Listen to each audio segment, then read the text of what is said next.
ஓம் சாய்ராம். ஸ்ரீ சாயி சச்சரிதம் அத்தியாயம் 46.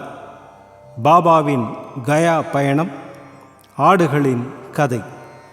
இந்த அத்தியாயம் ஷியாமா காசி, பிரயாகை, கயா முதலிய இடங்களுக்கு பயணம் செல்வதையும், பாபா எங்கனம் அவருக்கு முன்னால் சென்று அங்கு இருந்தார் என்பதையும் விளக்குகிறது. மேலும் 2 ஆடுகளை பற்றிய பாபாவின் பழைய நினைவுகளையும் விவரிக்கிறது. முன்னுரை.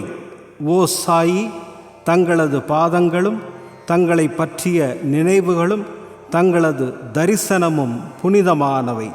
அவை எங்களை கர்ம தளைகளிலிருந்து விடுவிக்கிறது.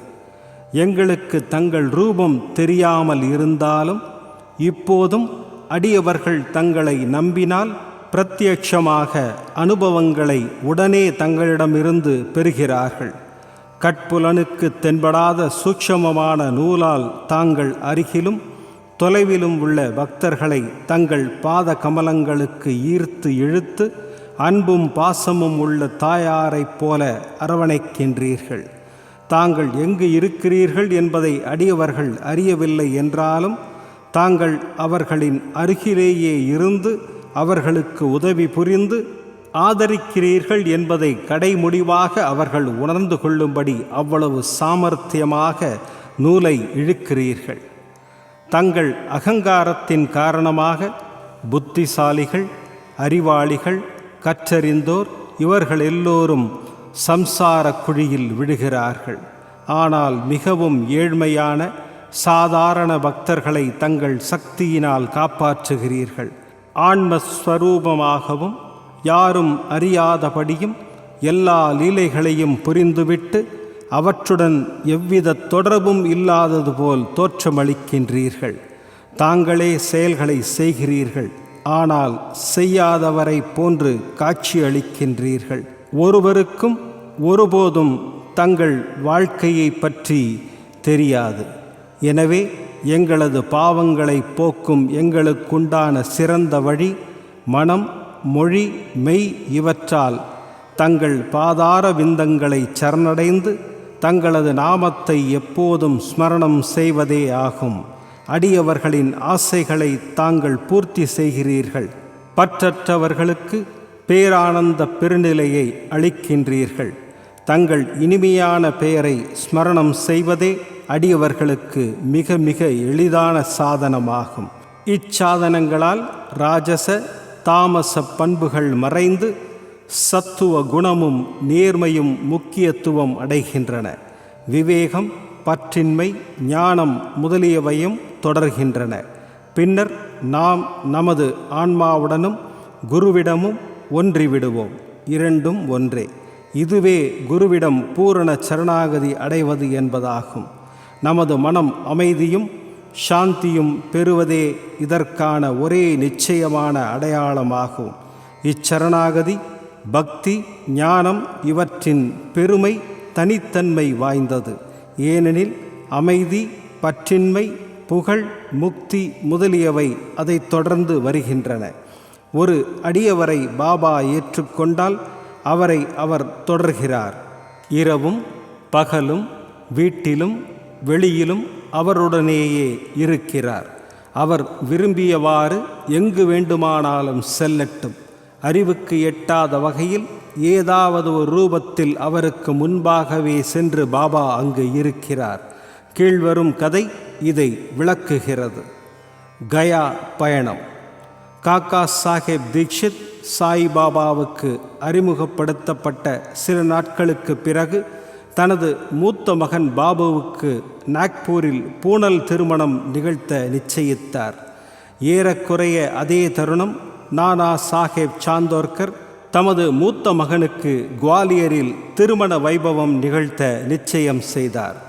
தீக்ஷித், சாந்தோர்கர் ஆகிய இருவரும் ஷீரடிக்கு வந்து இந்த வைபவங்களுக்கு பாபாவை அன்புடன் வரவேற்றனர்.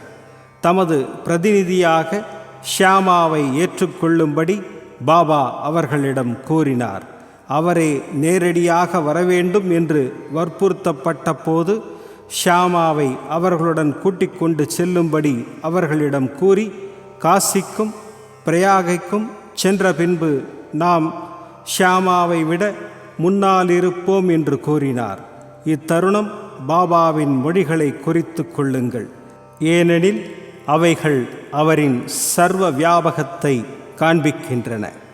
ஷியாமா பாபாவின் அனுமதியை பெற்றுக்கொண்டு இந்த வைபவங்கள், விழாக்கள் ஆகியவற்றுக்காக நாக்பூருக்கும் குவாலியருக்கும் சென்றுவிட்டு பின்னர் காசி, பிரயாகை மற்றும் கயாவுக்கும் செல்ல தீர்மானித்தார். ஆபா கோத்தேவும் அவருடன் செல்வதாக இருந்தார். இருவரும் முதலில் நாக்பூருக்கு பூனல் விழாவுக்கு சென்றனர். காக்கா சாஹேப் தீக்ஷித் ஷியாமாவுக்கு அவரின் செலவுக்காக ரூபாய் 200 கொடுத்தார். பின்னர் அவர் குவாலியருக்கு திருமண வைபவத்துக்காக சென்றார். அங்கே நானா சாஹேப் சாந்தோர்கர் ஷியாமாவுக்கு 100 ரூபாயும் அவரது சம்பந்தியான ஜடார் 100 ரூபாயும் கொடுத்தனர். பின்னர் ஷியாமா காசி, அயோத்தி முதலிய இடங்களுக்கு சென்றார். காசியில் ஜடாரின் அழகான லக்ஷ்மி நாராயணர் கோவிலிலும், அயோத்தியில் ராமர் கோவிலிலும் ஜடாரின் மேனேஜரால் நன்கு வரவேற்கப்பட்டார். அவர்கள், அதாவது ஷியாமாவும் கோத்தேவும் அயோத்தியில் 21 நாட்களும் காசியில் 2 மாதங்களும் தங்கினர். பின்னர் அங்கிருந்து கயாவுக்கு புறப்பட்டனர். கயாவில் பிளேக் பரவியிருந்தது என்பதை ரயிலில் அவர்கள் கேள்விப்பட்டு மனக்லேசம் அடைந்தனர். இரவில் கயா ஸ்டேஷனில் இறங்கி தர்மசாலையில் தங்கினர். காலையில் கயாவாலா யாத்ரீகர்களுக்கு உணவும் இருப்பிடமும் அளிக்கும் அந்தனர் வந்து, யாத்ரீகர்கள் எல்லாம் முன்னரே புறப்பட்டு விட்டனர், நீங்களும் சீக்கிரம் புறப்படுவது நல்லது என்றார். ஷியாமா தற்செயலாக அவரை கயாவில் பிளேக் இருக்கிறதா என்று வினவினார். இல்லை என்றார் கயாவாலா. தயவு செய்து எவ்வித கவலையும் பயமுமின்றி வந்து தாங்களே பாருங்கள் என்றார். பின்னர் அவர்கள் அவருடன் சென்று அவரது இல்லத்தில் தங்கினார்கள். அது பெரிய விசாலமான சத்திரமாகும். தனக்கு கொடுக்கப்பட்ட இடத்தை பற்றி ஷியாமா மிகவும் மகிழ்ந்தார். ஆனால் கட்டிடத்தின் முற்பகுதியில் நடுவே மாட்டப்பட்டிருந்த பாபாவின் பெரிய அழகான சாயி படமே அவரை மிகுந்த மகிழ்ச்சியில் ஆழ்த்தியது. இப்படத்தை பார்த்ததும் ஷியாமாவுக்கு உணர்ச்சி பொங்கியது. அவர் காசிக்கும் பிரயாகைக்கும் சென்ற பிறகு ஷியாமாவுக்கு முன்னதாகவே நாம் அங்கிருப்போம் என்ற பாபாவின் மொழிகளை நினைவு கூர்ந்தார். கண்களில் கண்ணீர் பொங்கியது. மயிர் குச்செறிந்து தொண்டை அடைத்து தேம்பி அழத் தொடங்கினார். அங்கு பிளேக் இருப்பது குறித்து பயந்து அதனால் அவர் அழுகிறார் என கயாவாலா நினைத்தார். ஆனால் ஷியாமா பாபாவின் படத்தை எங்கிருந்து எப்போது அவர் பெற்றார் என்று விசாரித்தார். கயாவுக்கு வரும் யாத்ரீகர்களின் வசதியை கவனித்து கொள்வதற்காக அவருக்கு 200 அல்லது 300 ஏஜெண்டுகள் மண்மாடிலும் புந்தாம்பேயிலும் வேலை செய்வதாகவும் அவர்களிடமிருந்து பாபாவின் புகழை கேள்விப்பட்டதாகவும் கூறினார். பின்னர் ஏறக்குறைய 12 ஆண்டுகளுக்கு முன்னர் அவர் ஷீரடிக்கும் சென்று பாபாவின் தரிசனத்தை பெற்றார். அங்கு ஷியாமாவின் வீட்டில் தொங்கவிடப்பட்டிருந்த பாபாவின் படத்தை பாபாவின் அனுமதி பெற்று ஷியாமா அவருக்கு கொடுத்தார். இது அதே படம்தான். இந்த முந்தைய நிகழ்ச்சியை ஷியாமா அப்போது நினைவு கூர்ந்தார்.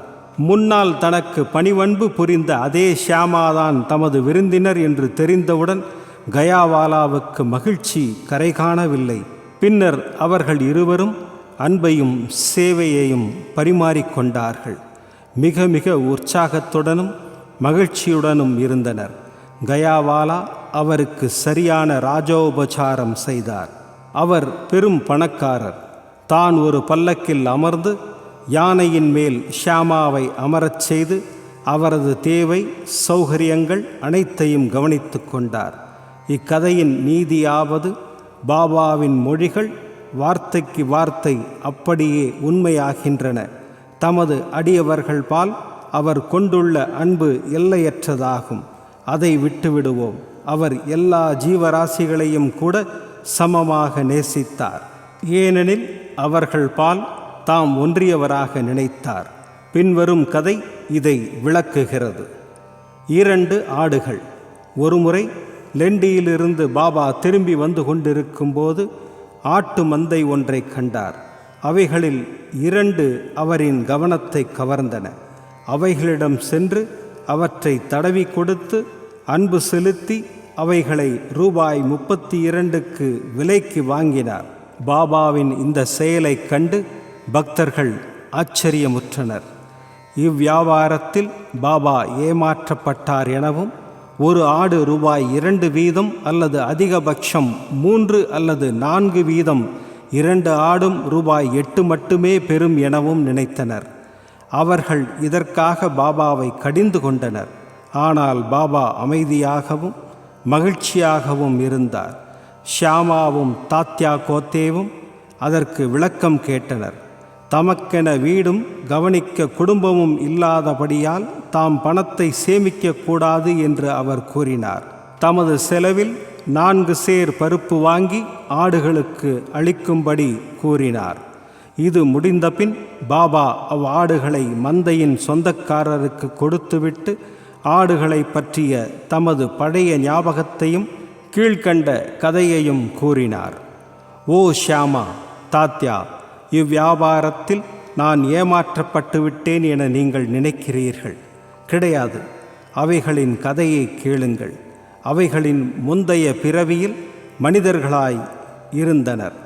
எனது நண்பர்களாயிருந்து எனது அருகில் அமரும் நல்லதிர்ஷ்டம் பெற்றிருந்தனர். அவர்கள் ஒரு தாய் மக்கள். முதலில் ஒருவரை ஒருவர் நேசித்தனர். ஆனால் பிற்காலத்தில் பகையாளிகளாய் ஆகிவிட்டனர். மூத்தவன் சோம்பேறி, பின்னவன் சுறுசுறுப்பானவன். ஆதலால் பெரும் பொருள் திரட்டினான். மூத்தவன் பேராசையும் பொறாமையும் கொண்டு பின்னவனை கொன்று பணத்தை எடுத்துக்கொள்ள விரும்பினான். தங்கள் சகோதர உறவை மறந்து ஒருவருடன் ஒருவர் சண்டை போடத் தொடங்கினர். மூத்தவன் இளையவனை கொல்ல பல வழிமுறைகளை கையாண்டு அவனது முயற்சிகளில் தோல்வியடைந்தான். இவ்வாறாக அவர்கள் மரண விரோதியானார்கள். முடிவாக ஒரு சந்தர்ப்பத்தில் மூத்தவன் இளையவன் தலைவில் தடிக்கம்பால் பலத்த மரண அடி ஒன்று கொடுக்க, இளையவன் மூத்தவனை கோடாரியால் தாக்க, இதன் விளைவாக இருவரும் அவ்விடத்திலேயே மாண்டனர். அவர்கள் வினையின் காரணமாக இருவரும் ஆடுகளாக பிறந்தனர். சற்று முன் என்னை கடந்து சென்றபோது நான் அவர்களை அறிந்து கொண்டேன். அவைகளின் முந்தைய பிறவிகளை நினைவு கூர்ந்து இரக்கம் கொண்டு அவைகளுக்கு இளைப்பாறுதலும் சௌகரியமும் தர விரும்பி என்னிடம் இருந்த எல்லா பணத்தையும் செலவழித்தேன். இதற்காகத்தான் நீங்கள் என்னை குறை கூறுகிறீர்கள். நீங்கள் என்னுடைய பேரத்தை விரும்பாததால் நான் அவைகளை மேய்ப்பவனிடமே திருப்பி அனுப்பிவிட்டேன் என்றார். ஆடுகளிடம் சாயியின் அன்பு அத்தகையது. ஸ்ரீ சாயியை பணிக. அனைவருக்கும் சாந்தி நிலவட்டும். விதம் விதமான பக்தி நிகழ்ச்சிகளை உங்களுக்காக தந்து கொண்டிருக்கிறது உங்கள் கோபுரம் டிவி. உங்களுக்கு பிடித்த நிகழ்ச்சிகளை லைக் செய்யுங்கள். உங்களுக்கு பிடித்த மாணவர்களுக்கு ஷேர் செய்யுங்கள். மேலும் சப்ஸ்கிரைப் செய்வதோடு மட்டுமல்லாது அருகில் இருக்கும் பெல் பட்டனை கிளிக் செய்து கோபுரம் டிவி நிகழ்ச்சிகளை உடனுக்குடன் தெரிந்து கொள்ளுங்கள். மற்றும் ஒரு மகிழ்ச்சியான செய்தி, கோபுரம் டிவி ஆப்பை கூகுள் பிளே ஸ்டோரில் ஃப்ரீ டவுன்லோட் செய்து கோபுரம் டிவி நிகழ்ச்சிகளை தொடர்ந்து கண்டுகளியுங்கள். பாருங்கள், ரசியுங்கள், பரவசமடையுங்கள். gopuramtv.com. பக்தி பக்திமயம்.